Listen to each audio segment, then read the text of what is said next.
हां. आता तिथे आम्ही हिंदू समाजामध्ये जास्तीत जास्त राहत होतो. आता गणपती आले, गौरी गणपती आहेत, तर ती गाणी मुलांच्या कानावर पडायची. आता उदाहरणार्थ, गणपती गजानना देवा भावे करीन तुझी सेवा. आता मुलं पण ते ऐकून ऐकून ते बोलतील, पण आम्ही काय करायचो, त्याच्यामध्ये बदल करायचो.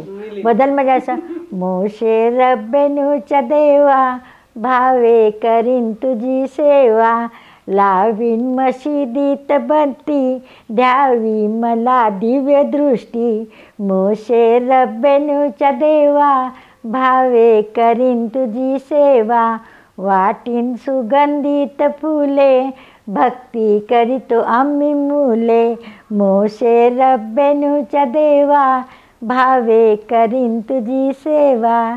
असं आमच्या ह्याच्यामध्ये घेऊन त्या मुलाच्या मनावरती इतर धर्माचा पगडा बसू नये म्हणून तो आपला पगडा धरवायचा की तू मोशे रब्बेनू नाही कर म्हणून मशिदीत न्यायचं. मशिदीतून मुलं घरी आली का ती मुलं खेळता खेळताना बोलतात बघा, आदोनाय हु हाय एलोहिम आदोनाय. दुसरा मुलगा म्हणतो आदोनाय बेखोल शोफार.